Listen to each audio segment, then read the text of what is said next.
Hi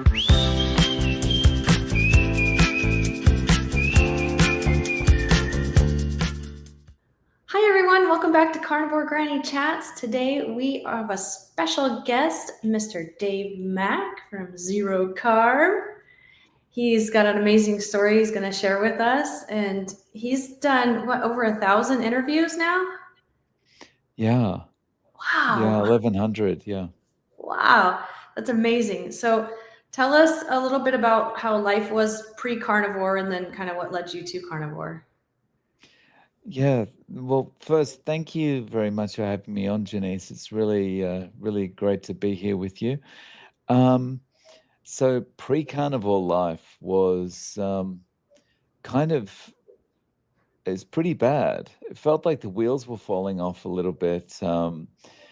I had I got to about the age of 35, and at that point, I felt like, ah.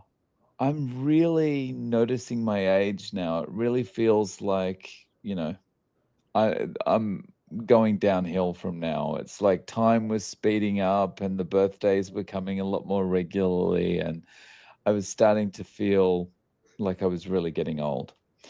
And by the time I was in my mid 40s, it was accelerating, but I was starting to get the pains, and I had arthritis in my left knee, and getting up in the morning wasn't easy, and I was starting to feel like I was just coping. And a visit to my doctor one day made me realize that I was really in trouble. And it was something I knew, but not having anyone else talk to you about it, I was able to kind of push it to the back of my mind. So basically, the doctor said, you need to do something about this alcohol, and also you've got pre-diabetes.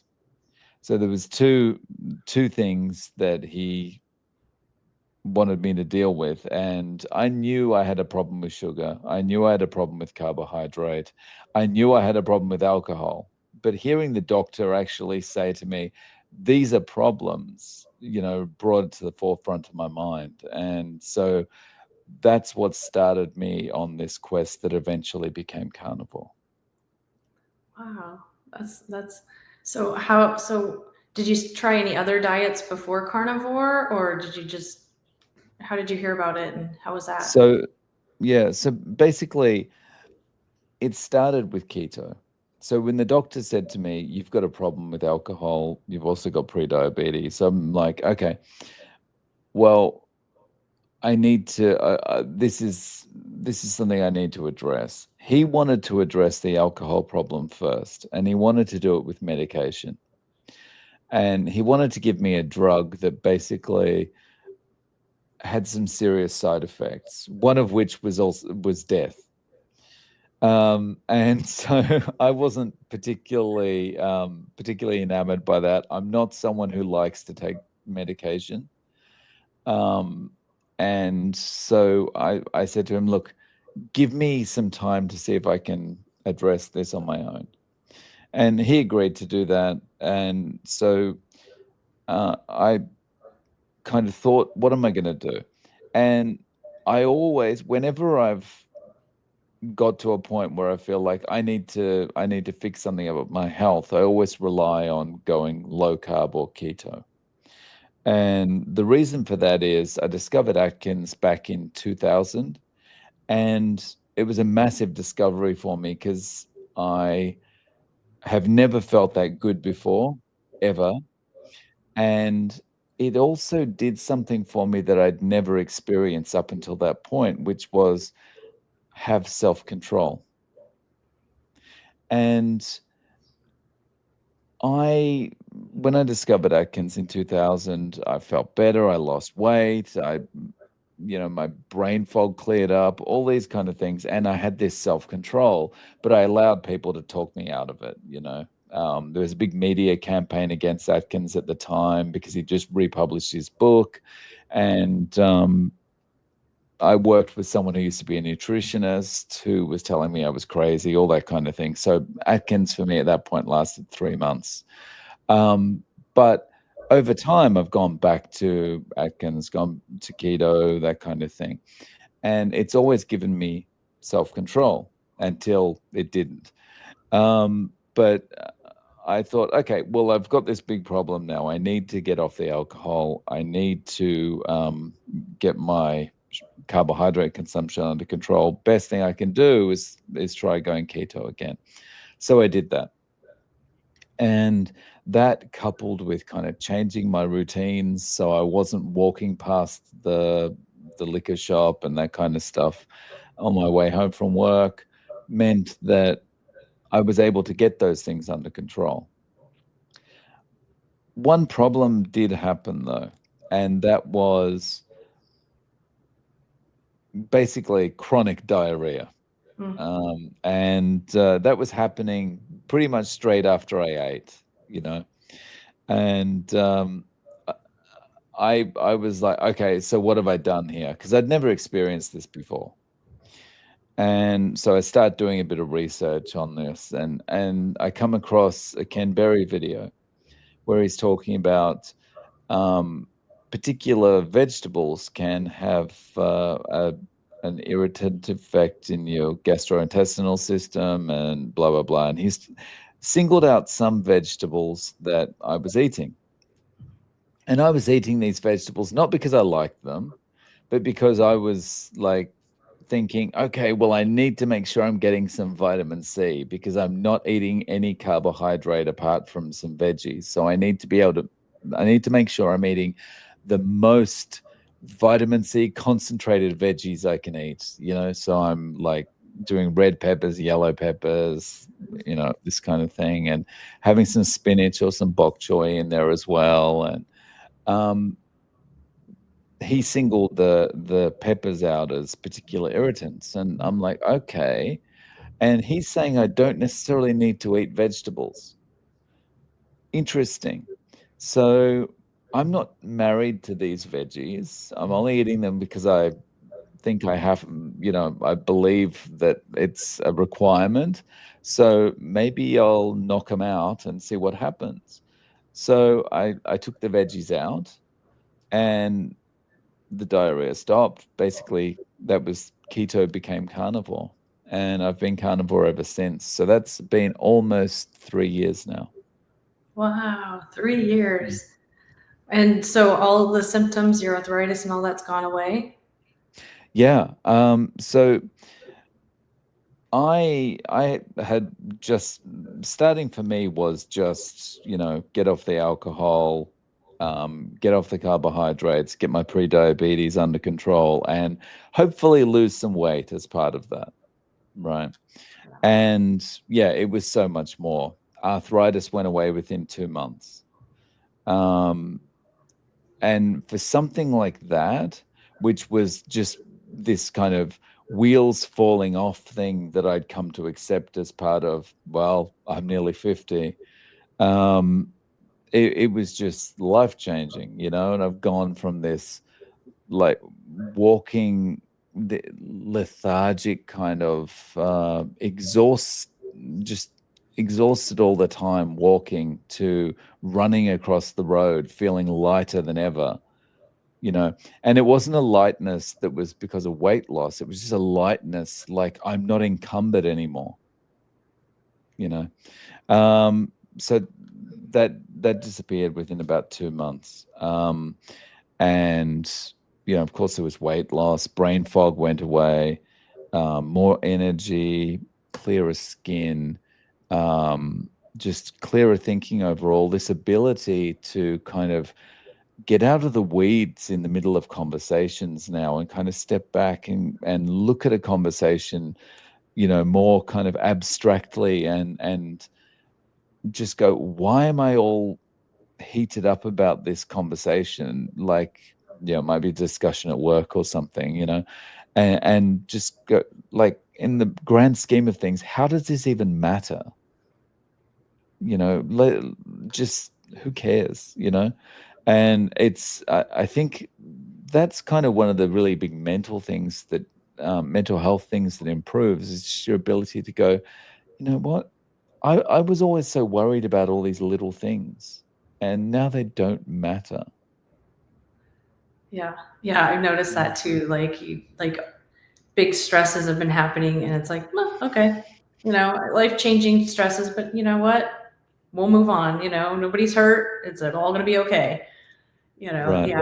Right. It's truly amazing. Yeah. And the lightness you described, that's the best description I've ever heard. It is just like, it's not lighter because of weight loss. It's just a lighter because of freedom, feeling. Yeah.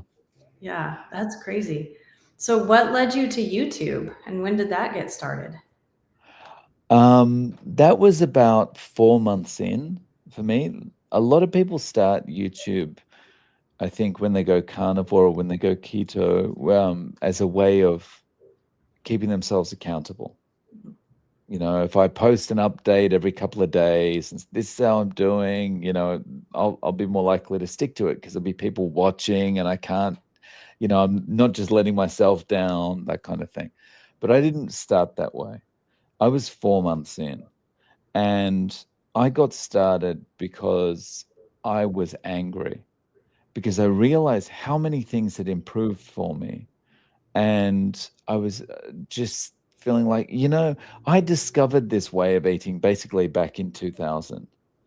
And it worked for me every time I've tried it. And everyone always told me, news included, I was doing the wrong thing.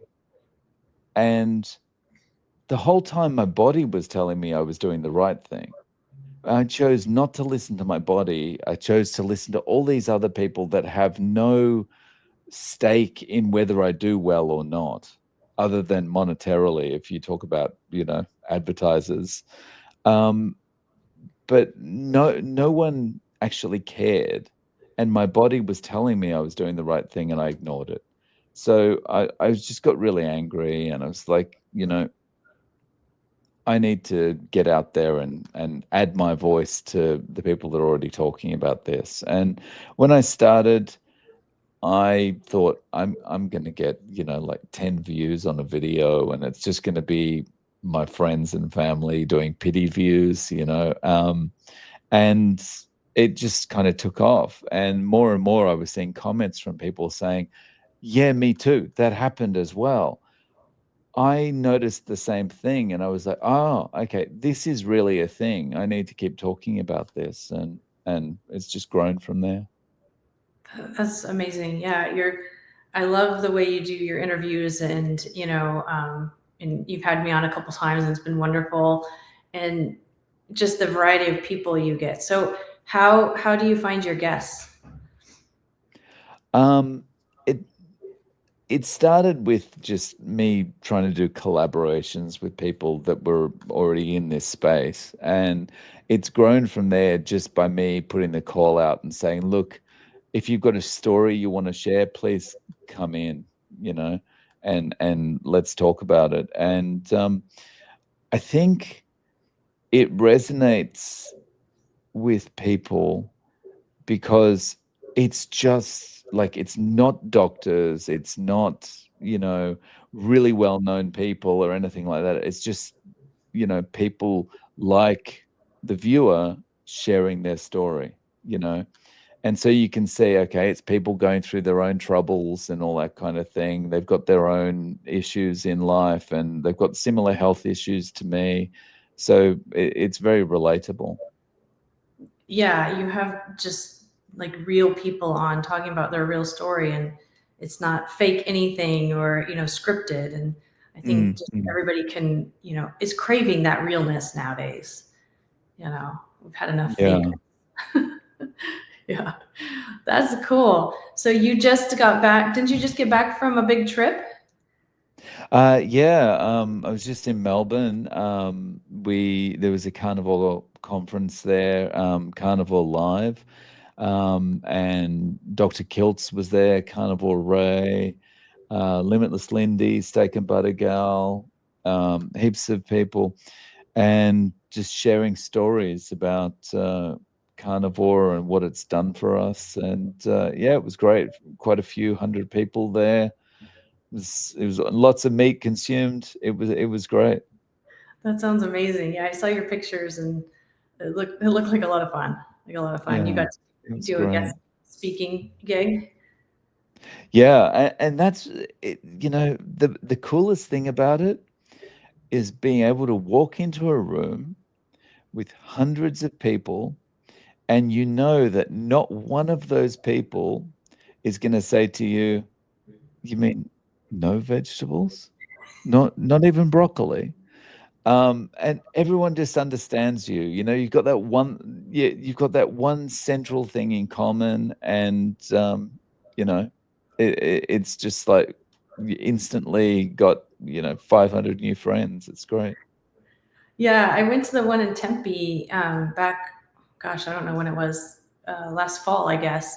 And it was fantastic. It was the Healing Humanity one. And it was great because everybody is, nobody thinks you're weird or, I can't believe you're not eating any veggies or why aren't you having popcorn or, whatever. It's just, it's like your instant best friends, and everybody understands everybody and everybody's at different stages of healing, which is nice, that you can chat. But that's amazing. What a fantastic trip because you live in Japan, correct? Right. Yeah. So it was really weird as well because Melbourne's my hometown, Oh wow, and that's interesting. I haven't been for a decade. And going back to Melbourne, it's like the city has completely changed. And all these new buildings have been put up, and the whole culture of the place has kind of changed, and it's just crazy. So it's like visiting a new city. Wow, that's crazy. So did you get to see family and stuff there and visit? And no, all my family's moved to different parts of the country now. So Oh, yeah. girl. Oh, that's cool. What an exciting trip and a long plane ride. Yeah. Yeah, that's crazy. So I'm curious, what advice I see? There's so many new carnivores, like it seems to be taking off like bigly right now.